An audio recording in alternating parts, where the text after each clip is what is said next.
challenge. Non, c'est pas elle qui va choisir mon make-up. Enfin, nous vaut pas vraiment, c'est plutôt une revanche. J'ai noté toutes les étapes d'un make-up sur le papier et avec un générateur de nombres aléatoires, on va savoir quelle étape on fait, dans quel sens. Voilà, priez pour moi pour que j'ai de la chance. On a 20 étapes au total. Je savais pas qu'il y en avait autant dans un make-up.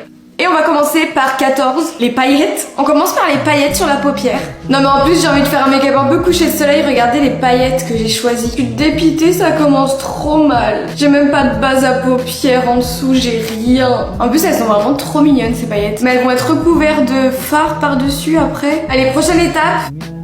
13, le coin interne, super. Du coup au coin interne je vais mettre du jaune. Mais c'est horrible parce qu'en fait il n'y a aucune base, il n'y a pas de fond de teint, il n'y a pas d'anti-cerne. C'est vraiment le fard en direct. Ensuite 8, le savon à sourcils. Ça va. Bon, faudra que je fasse attention de pas mettre de fond de teint dans mes sourcils après. Bon écoutez, prochaine étape. 14 déjà fait. 0, bah j'y ai pas. 4, mais je vais pleurer là. La poudre.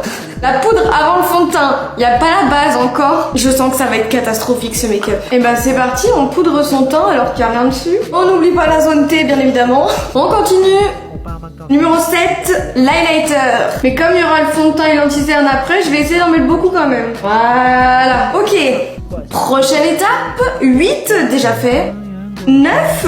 Crayon à sourcils. Écoutez, on va avoir des beaux sourcils au moins. Comme j'ai pas encore fait l'anti-cerne, je pourrais peut-être essayer de redéfinir le dessous après. Sauf si j'ai déjà mis les fards à paupières avant. J'espère que je vais pouvoir redéfinir en dessous parce que là j'ai vraiment fait n'importe quoi. Ils sont horribles, j'ai débordé partout. Ensuite, 20. Et bah fixons notre teint qui n'est pas du tout fait. C'est parfait le fixateur. Voilà, comme ça on est sûr que les paillettes vont plus bouger. Hein.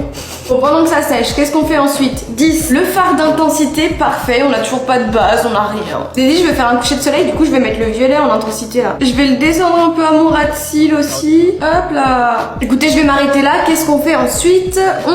Mais pourquoi ils sortent tous à la suite comme ça? Écoutez, c'est le fard de transition et je vais le faire revenir dans mon coin de paupière. En train de vous faire un tuto comme si tout était normal dans ce make-up, hein, vraiment. Ça se dégrade mal. Je suis dégoûtée parce que je suis sûre que ce make-up réalisé dans le bon sens, il serait incroyable. Allez, dernier chiffre et le reste ce sera dans la partie 2.